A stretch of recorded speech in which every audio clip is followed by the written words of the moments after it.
Welcome back to the show, guys. Today we have another episode. The one, the only, the California Sober Baby. Gonna change the name soon. Not sure what to call it. I'm thinking just the Mo Show. The Mo Show. And this segment will be cannabis and combat sports, baby. We're gonna do our interviews and then we're gonna have our smoking weed and talking about fights, man. I like doing these things where I just smoke weed and talk about fights. It's tight, dude. I don't gotta rely on a guest. I could smoke weed freely because, I got guests that they don't like to smoke weed. I can't smoke weed when someone's not smoking weed. It's kind of weird, right? But let's get to it. UFC Rio, man. UFC Rio de Janeiro. This event was held at the Farmacia Arena, and man, was this a banger. The headliners were Charles Oliveira versus Matheus Gamrot. Bunch of Brazilians all up and down the card. They did decently pretty good as a whole. Oh yeah, I also want to throw José Aldo into the mix. Before I get to that though, I do want to mention how this fight almost didn't happen. This fight with Gamrot and Charles Oliveira, it was this close on not happening. Well, Charles Oliveira was actually technically this close to not even performing. For those of you that don't know, Charles Oliveira, he was scheduled to fight Fiziev.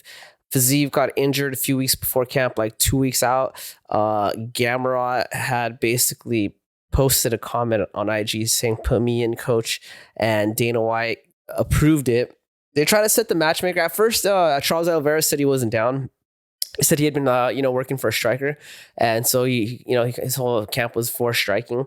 Gamrot's more of a wrestler. He's got a lot of top control, a lot of good takedowns. Not bad with the hands though. He's got some knockouts by his hands. But Charles turned it down.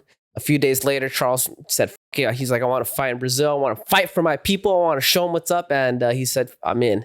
F it, I'm in." He wanted to fight for his people, and I thought it was beautiful.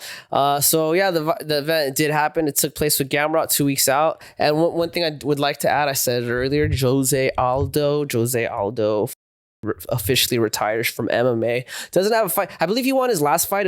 No, he lost it though. Actually, I think he lost it. Let me hold up. Let me find out for you guys real quick. I'm sorry. I'm gonna try Grok today instead of ChatGPT.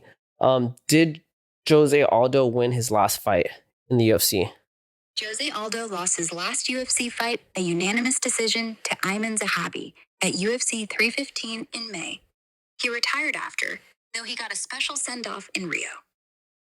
So yeah, he lost that fight. Thinking back on it, I think he should have won. I think he did enough to win. If I'm not mistaken, I could be remembering this wrong, but I do remember I spoke on it when it happened, and I think I had him just slightly ahead. But he retires officially at UFC Rio. José Aldo, he's an absolute legend in the sport, absolute legend to the Brazilians.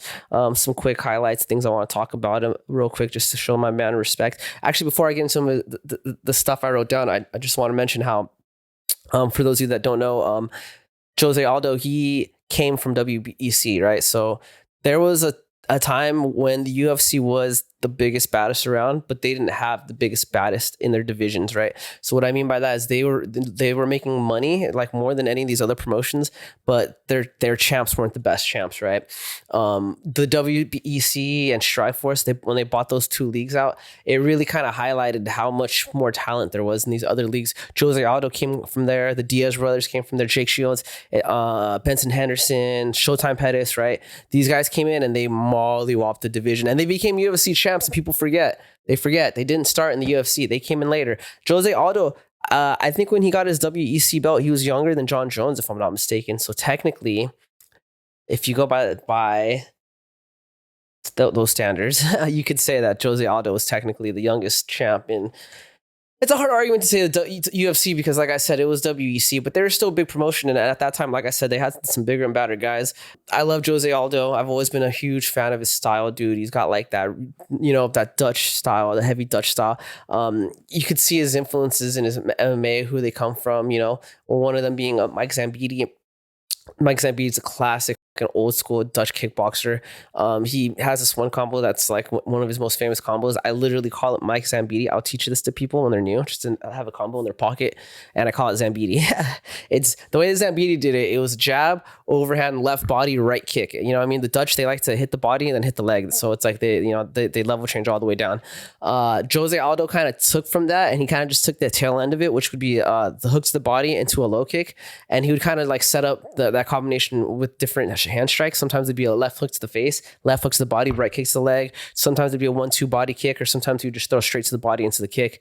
Very Zambiti like. I feel like he probably learned that from watching someone like Zambiti, or someone in his camp had showed him like that style. That was a fan of Zambiti. Loved Jose Aldo, right? You know, dude, honestly, Jose Aldo, he really made the featherweight. He was a pioneer for the featherweight division, right? Like, he showed why that is one of the most exciting weight classes to watch. And I feel that. I really do. I feel like featherweight is a great weight class to watch. If you want to see a lot of technical striking or a lot of technical grappling, you just a lot of good output, you know. He had 9 title defenses with, if you combine his WEC and UFC career. What else? He fought in featherweight as well. Yeah, I mean, you know, he made featherweight what it is, dude. You know, without him, we wouldn't have Ilya, we wouldn't have a Max Holloway. You know, Volkanovski, he came before all those guys, right? He really made that weight class what it is today. And his low kicks, bro. His low kicks were crazy. Like, I'll add some clips here. When he fought, I believe it was Uriah Faber, dude, he landed some devastating low kicks to Uriah Faber. Like, I remember when Uriah was walking out of the stage, dude, that fool was just limping. And I think he even said he had to walk with a limp for like 2-3 weeks straight, just because you know, the impact was crazy. You see people kind of like, he made low kicks cool in the UFC, right? And now you have your people that just kind of use it as like part of their arsenal, like Gaethje, you know, Malley with his calf kicks. You can kind of attribute the calf kicks to Benson Henderson. I think he was the first one I ever saw to do that in MMA. But you know what I'm saying? Just low kicks, right? We love the low kicks. Charles Oliveira, man. I mean, Jose Aldo, man. He made Brazil's striking become really big. You know, like a lot of people look up to Jose Aldo in Brazil. I think he's called like the Rio King, if I'm not mistaken, or the King of Rio, I believe is his nickname. But anyways, I'm kind of rambling. I'll probably have to cut that last part out. This is why it's hard for me to make these things 30 minutes, man. But anyways, let's get into it, man. Insert Aldo videos here. Some leg kicks here and there. Yeah, his leg kicks were crazy, dude. Honestly, I'll probably do like a whole leg kick segment just of Jose Aldo. All right. So let's get into the first card I would like to talk about. Ricardo Ramos versus Con Offley. This is a featherweight bout. So funny how we talked about the featherweight bout. I think that's why they brought Jose Aldo in, was probably because he was a featherweight. And then to bring in the featherweight bout of the main card. But anyways, I don't really have a lot to say about Ricardo Ramos versus Con Offley. Didn't really see anything crazy, but I'll just kind of shout some stuff out. You know, so we had Ricardo Ramos. Ramos comes in. He's at a 17, and he's got a 17-7 record. 4 by knockouts, 7 by subs. You know, got most of his fights he's finished, and then you got Offley. He is a Australian, man, I believe, and he's coming in at a 12-4-1 record. He hasn't really fought in a little bit. I think it's been just over a year since he fought. 2 KOs and 6 subs. He's been in the UFC longer than Ricardo, if I'm not mistaken, even though his record, he doesn't have as many fights on his record. He was coming in the underdog, though. Not much to say, man. The fight, it was a scrappy fight. A lot of grappling.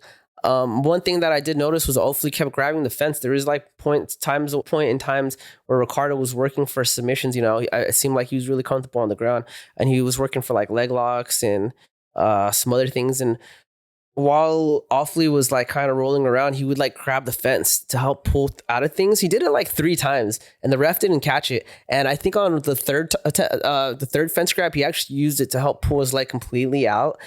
I don't think the ref noticed it, nor did Ricardo notice it. And I feel like it's unfortunate because Offley eventually, so basically Ricardo takes him down. He's fighting for like some type of submission. Eventually he tries to fight for like a leg lock.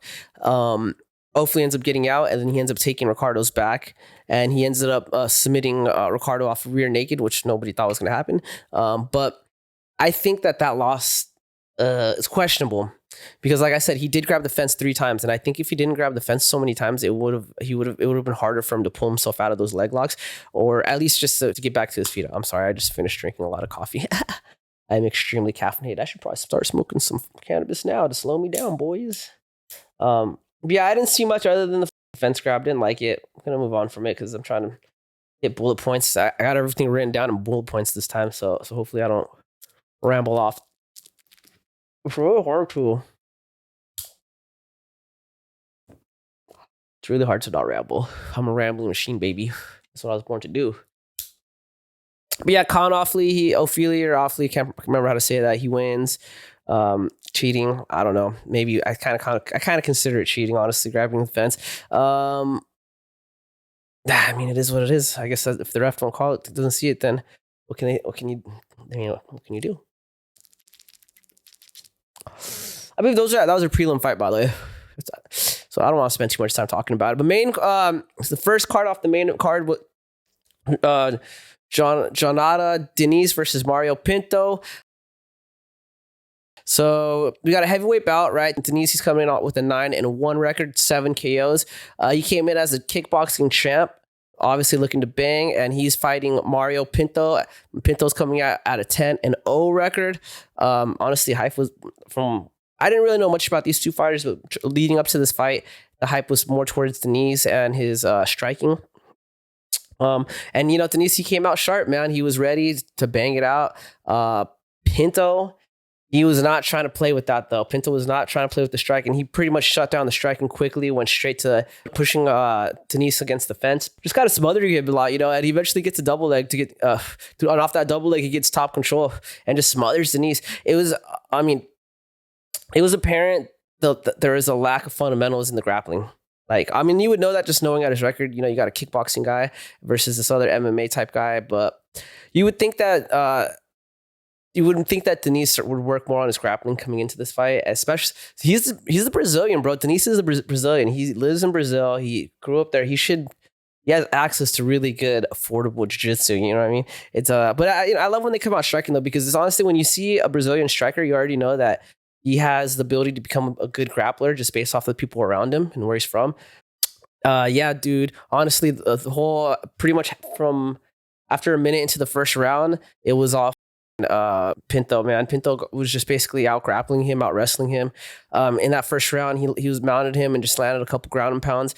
And the second round just basically started the same way the first round ended. Round 2, yeah, like I said, same story. Pinto takes Denise down.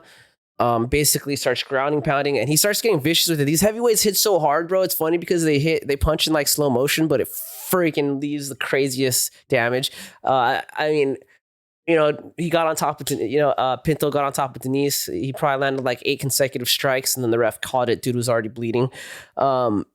It was not a good fight for Denise, man. It shows that he needs to really work on his grappling. Pinto walks out with now an 11-0 record, still undefeated, and he's on an 11-fight win streak. And honestly, dude, I never heard of who he was. I never really heard of either of the two fighters, but after watching this fight, I think Pinto, he might start making some waves in the heavyweight division, bro. The heavyweight division, they need some work, baby. We need to start recruiting for the heavyweight division. You light heavyweight guys are getting older. It's time to eat a little more food. It's time to enjoy life. Let's move on to heavyweights, baby. Make America heavyweight again. Anyways, so next fight I want to talk about is a welterweight fight, a welterweight mother effing war. Vicente Luque versus José Alvarez. Man, was I excited for this fight. Vicente Luque, he's been in the UFC for a minute. All of his fights are very exciting. He's a very good striker, dude. His boxing is crisp as hell. He's so fast. He can stance change. His combinations flow really well.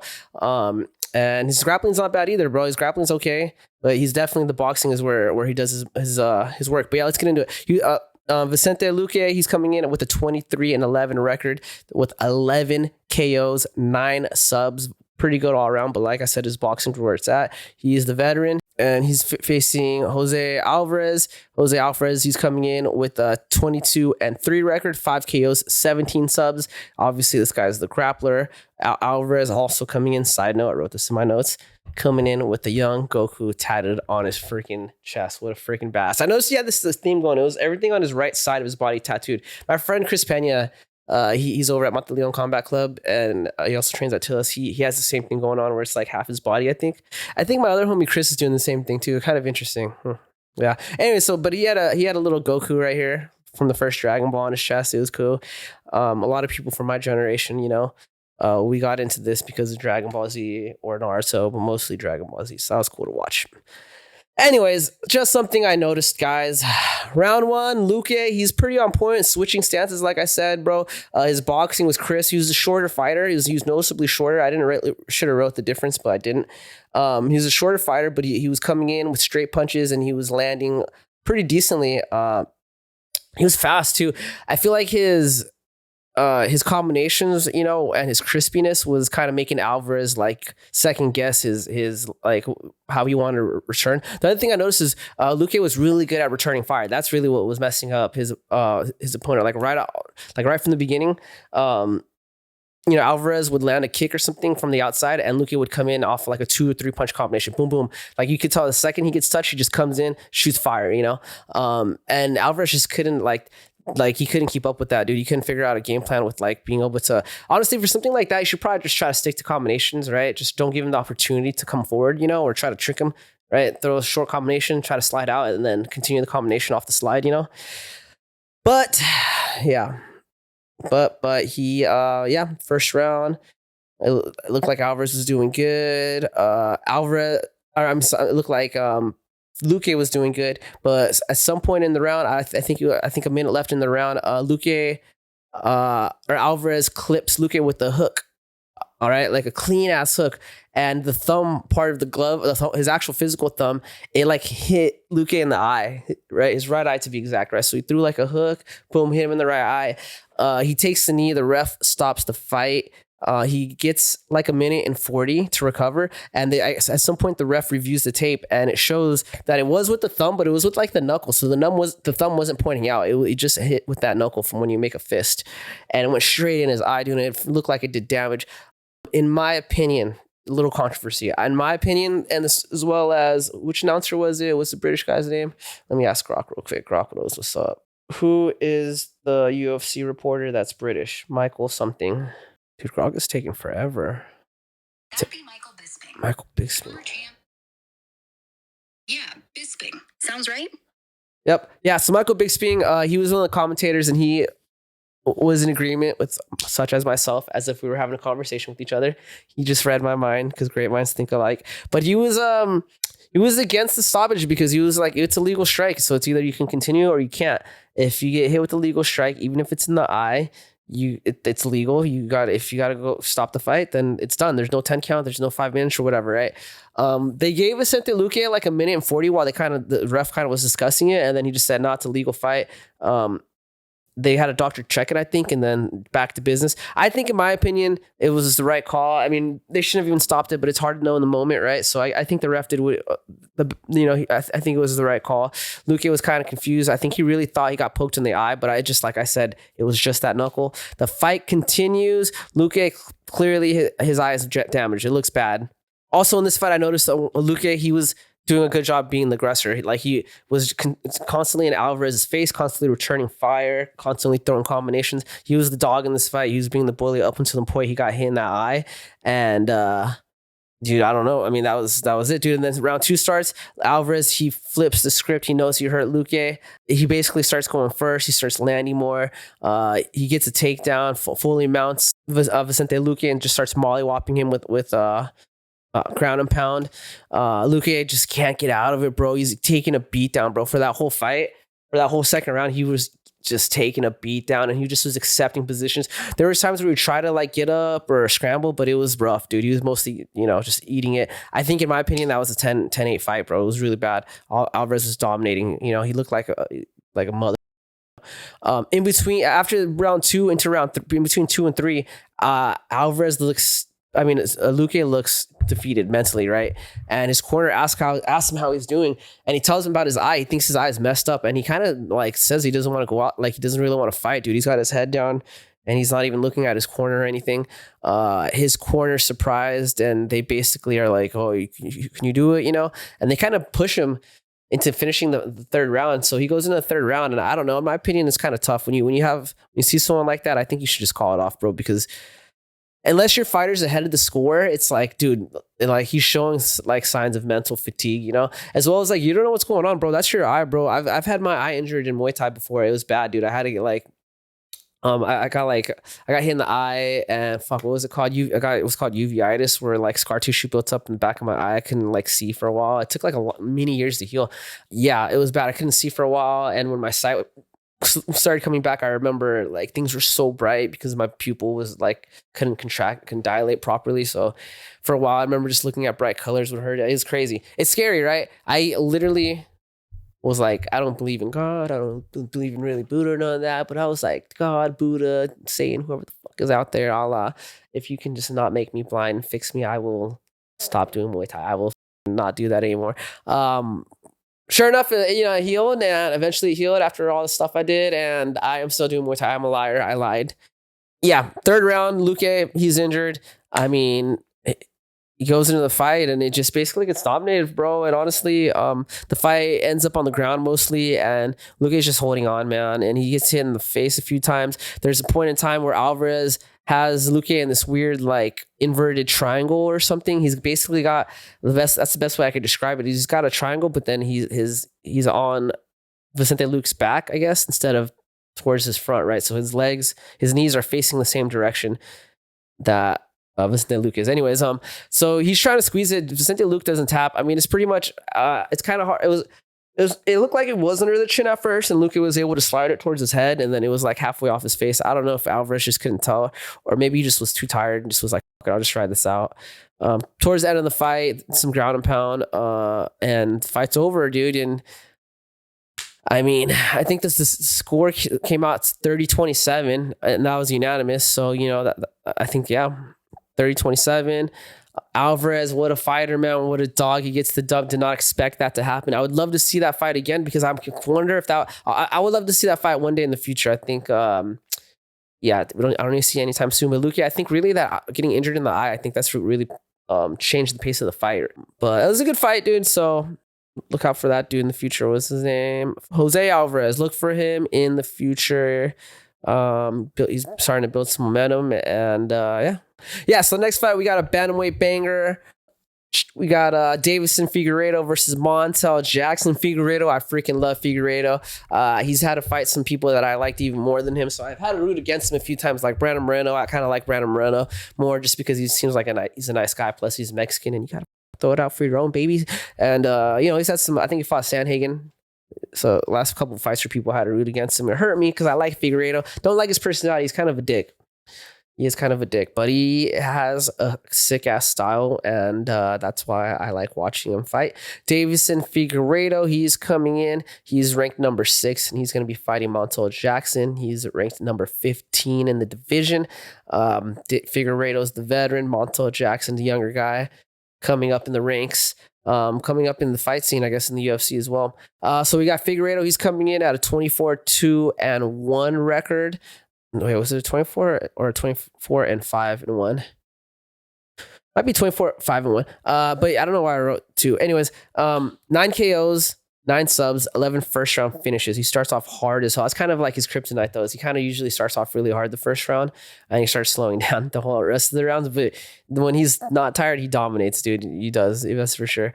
And then we got Montel Jackson. He's coming in with the 15-2 record, 8 KOs by way of knockout. Dude is a striker. Figueiredo is just an all-around badass.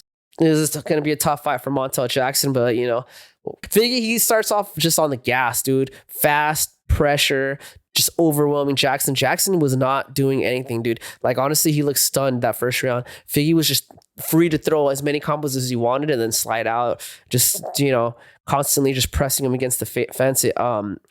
Jackson didn't look like he wanted to be there, bro. He looked kind of frozen. I think the speed, the pace, and the combinations were throwing him off. He just had no answer for that.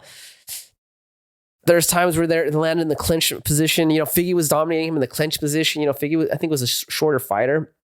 And he was able to he was able to get in there, clinch up with them, move him around, throw a couple strikes. There's a takedown thrown in round one. There's a takedown that landed. No problem, just no resistance. Dominated him in the clinch, and just Jackson just seemed very passive, bro. There's not a lot of output. He couldn't really do anything. Like I said, I couldn't match the speed or the volume. Round two, though, Figgy starts breathing a little heavier, man. Between the rounds, he looked like he was breathing heavier than Jackson. Jackson was kind of like sitting straight, listening to his corner, and breathing, like taking deep breaths and talking to his corner. Nothing new there. We've seen Figgy go through it a lot. It happens. But yeah, he came into the round and he still was a lot of pressure, a lot of speed, and a lot of power. So he was getting tired, but he wasn't like affecting him too bad. Jackson, he survives 2 sub attempts. There's a scramble, and I think being able to survive those 2 subs and being able to get back to his feet, like, it started giving him a little bit more confidence, because after that he started pushing the pace a little more, started throwing some more shots, landing some low kicks. That's the thing too, is he started throwing some low kicks around that second round. I think he might have thrown a few in the first round, and I was like, to me, I think that's what he needed to do more of, because it's like, you're the taller fighter, so you can stay further on the outside. You're not going to beat his speed, and you don't want to play with his power, So it's like, stick to the outside and just attack his legs, especially because Figgy, he likes to switch stances a lot.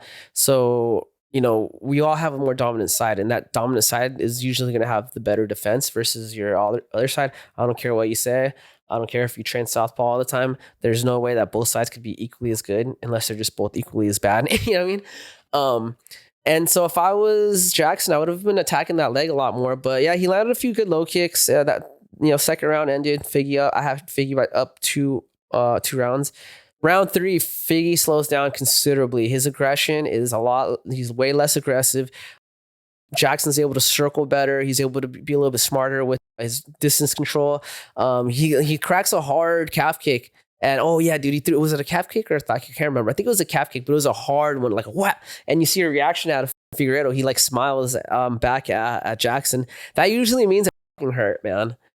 That usually means it hurt. Like that's like a okay, you got me type deal, So yeah, he smiles through it, and then he kind of starts bouncing around that foot, and he starts picking it up too. He starts bouncing and keeping it lighter. Anytime Jackson gets close, he starts picking it up more. So to me, I think it landed pretty hard, and Figgy was just trying to play the game. The round ends in like a clinch position. I think I still give that round to Figgy. I mean, it's up in the air, that third round toss up. I think if I remember correctly, Figgy did enough though. And that was it, bro. That was the third round. Forgot that was the third round. I'm not looking for my notes for the 4th and 5th round. Yeah, that was the end of the round. I mean, I remember the end in the clinch position. I have probably Figgy up 3 rounds, to be honest. I think the decision came out to 29-28. Yeah, 29-28. So he edged it out. Maybe the second round. I don't know. I mean, Jackson showed hard. He was able to stand Figgy, and he hurt Figgy on separate occasions, like specifically on the low kicks, But other than that, I think it just showed the difference in rankings, man. 15 to number 6 is, there's a big difference. And you got to also remember Figgy, he dominates in 2 weight classes. He goes up and down, So, you need to get some? You need to get some or what? I don't know. Wait, where are you? This gives me time to smoke some marijuanas. Smoke some marijuana. I gotta stop drinking a lot of coffee before these, because I feel like I'm just like at 1,000% right now. Smoke some weed to help chill me out. Unpause. Davison Figueiredo back in the win column. I don't know if he lost his last fight actually. Did he? I think he fought Sandhagen. Let me ask my assistant. Who was Davidson Figueiredo's last fight before UFC Rio? His last fight, UFC Rio, was against Corey Sandhagen. He lost by TKO in round 2 from a knee injury. Yeah, I forgot. That fight was a letdown, honestly, too, because we thought that was going to be more exciting. Dude, I feel like ChatGPT's faster, bro. What's up with that? Grok. I like Grok. Grok is cool, but when was Davidson Figueiredo's last fight? Davison Figueiredo's latest fight was on October 11th, 2025. Before that, before UFC Rio. Before UFC Rio, Davison Figueiredo fought Corey Sandhagen on May 3rd, 2025 at UFC Fight Night in Des Moines. He lost that bout by TKO in the second round because of a knee injury. I think ChatGPT just works better, dude. I'm just gonna start using ChatGPT. I'm gonna delete Grok, dude. I like Grok. You got cool personality. I love it, and I like that it can distinguish voices better. But I think ChatGPT is just faster and gives you the better information. But anyways, like I said, Davison Figueiredo, he fought Corey Sandhagen. He got the L. I believe it was a knee injury is what happens. But I think he was getting rocked anyways, regardless. Could have been the knee. That's the thing with Figgy is he's a prideful dude. So he's the type of dude that would say he only got beat because his knee hurt. I mean, honestly, the best thing that they can do is Davidson Figueiredo just won his fight. Corey Sandhagen lost his fight. Have them fight again and be like, then the winner might be considered for a title shot. That's what I do. Put me in, Daddy Dana. Put me in. But anyways, so for our main event, all right. For our main event, we had Charles Oliveira versus Matus Gamrot. Not sure if I'm saying his name right. I do apologize. I heard it all night, but I just can't remember. I'm sorry. I'm a delinquent.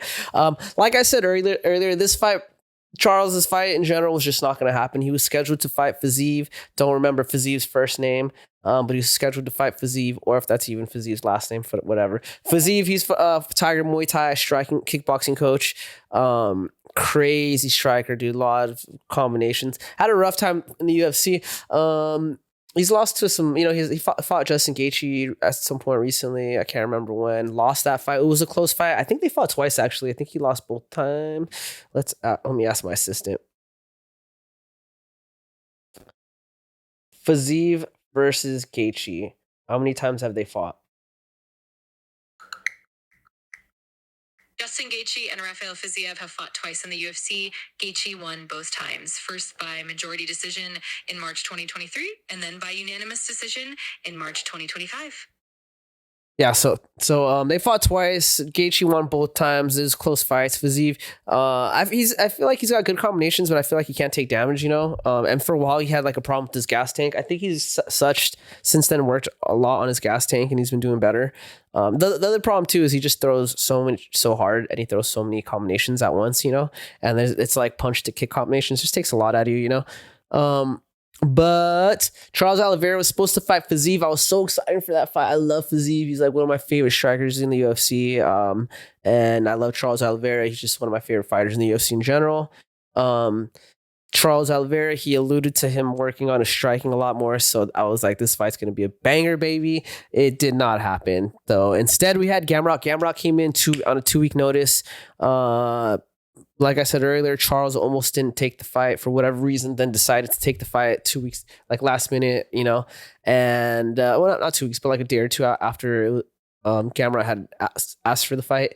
So it happened, and man, was it a banger, So let's get into it. So Charles Oliveira, he's ranked the number 4 in his division. He's coming in with a 34-11 record. He's got 10 KOs, 22 submissions.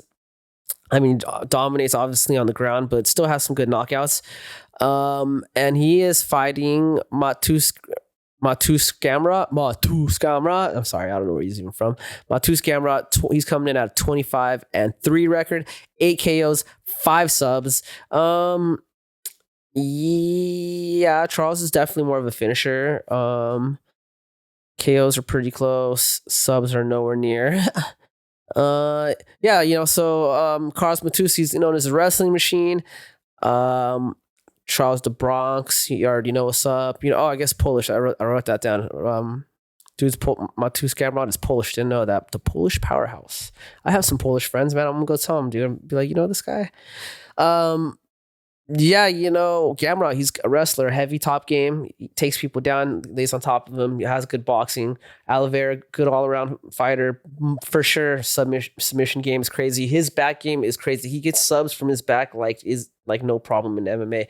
He gets subs from his back like he's just doing jiu-jitsu in MMA. It's crazy. But yeah, first round, Charles opens up with some crazy combos, dude. He's sharp, dude. He's in Gamrot's face. He is fighting Gamrot like Gamrot owes him money, dude. I'm telling you. He sat there and was like, you think you can me? Then can see what's up, bro. I'm sorry, I'm lighting this joint. Yeah, Charles Oliveira came out very aggressive, more aggressive than usual. You know, I feel like I don't know, he felt offended or something, or maybe I think you know what it was. He felt like he had to prove something, man. He was in Brazil and he mentioned how happy he was to fight out there with his Brazilian people. You know, José Aldo retiring. I'm sure all that played into account, but he was the aggressor, bullying. But Gamrot landed 2 crosses. You know, Charles Oliveira was being too aggressive. You know, he'd throw a combination and just stay in the pocket, wouldn't even take a step back or anything, you know. And Gamrot was able to like take some step backs, you know, eat the combo and then throw his own cross down the middle. The second one like got Charles pretty hard, dude. You know, it kind of rocked him actually, to be honest. But yeah, Gamrot, he ends up shooting for a takedown, and the second he gets the takedown, he takes Charles down on that attempt. The second he takes Charles down, though, Charles basically grabs the arm and he's like fighting his shoulder. What was he fighting for? I think I wrote it down. I think he was looking for an armbar or trying to work it to something else. Oh no, it was like a omoplata or like an armbar. It looked like. Gamrot, he's fighting against it. He spins out of it. And when he spins out of it, Charles is able to take his back, dude. It was actually super impressive. It was kind of an inch. I gotta add the clip right here, but you'll see Charles. You'll see Gamrot. He's like stretching his arm out, and he's trying to back out of it. And Oliveira kind of goes with it, and then just switches to back control. Takes his back early on.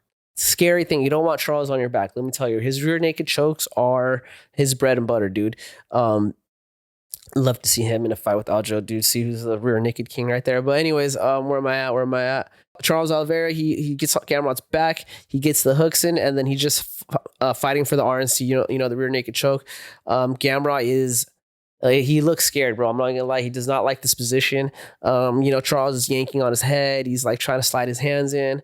And the round pretty much ends, you know, with Charles on his back, if I'm not mistaken. The round ends with Charles on his back, looking for the rear naked. Going into the second round, I was like, dude, Gamrot, he cannot fight the fight that he normally fights. Gamrot likes to throw hand strikes and then he'll take you down. After seeing what I saw, I was like, all right, dude. Even if you get the takedown, Charles is just going to get a submission or something, you know? So I was like, Gamrot's going to have to stay on his feet and try to beat Charles Oliveira on his feet, because he did catch him 2 times with the cross, even though he wasn't able to kind of like out bully Charles, you know, and push him out of the circle. He was still able to land like some efficient strikes, you know? But yeah, round 2, and Oliveira comes out like a freaking bull, you know, very aggressive. He makes, you know, he's making Gamrot work on his back foot, you know, lands a couple shots. Then I think Charles goes for a takedown. Oh yeah, he throws a couple strikes, goes for a takedown. Gamrot's able to stuff the first takedown, but then Charles chains it to another takedown and grabs Gamrot's back, and we're just basically it's in the same position we ended the first round in. And this time he actually sinks the rear naked in, and he's able to get Gamrot to tap at 248. I can't remember if he got it under the neck. I think he did get it under the neck. I think he was fighting it on the mouth for a while, and then he went under the neck. But I mean, dude, that was it, dude. At 2 minutes and 48 seconds of the second round, Charles Oliveira submits Gamrot. Oh, dude, and it's pretty crazy. After the fight, dude, it was Charles Oliveira was so emotional. He runs out the cage. And it's so funny. He runs out the cage and he jumps. I think who was it? I think it was his wife and his kid, and I think his brother or something, or a teammate of his. And he runs out and he gives him a hug, you know. And there's this other family like a couple rows below where his family is, and there's like this little girl that's like, I don't know, like 10 or 11, and she starts crying, bro. She's freaking out because the whole crowd starts rushing Oliveira to like show him love, and you see this little girl crying, and you just hear in the corner of the television. I'm gonna try to add it. I gotta find it. I'm gonna try to add it right here. But it was funny and sad at the same time. But yeah, Charles goes up, he gives his post speech, and just, you know, talks about how he loves Brazil and how anyone can make it. He comes from the slums, and after all that, after the chaos, he calls out Max Holloway and says, "Let's fight for the BMF belt." Drops the mic and walks out. Charles Oliveira versus Max Holloway BMF belt. I don't know. I hear the UFC's trying to do a fight in Hawaii. That'd be a great fight. I'm down to watch that, baby. Let's go. But yeah, Charles Oliveira gets the dub via rear naked choke. What a night, you know. Oliveira shine bright like a diamond. Alvarez rising from the ashes. Pinto, you know, new heavyweight in town. Yeah, that's it. Not sure what else to add. I think that's all I wrote in my notes. I'm trying to keep this short. Hopefully I got this in 30 minutes or less. Thanks for listening. Goodbye, everyone.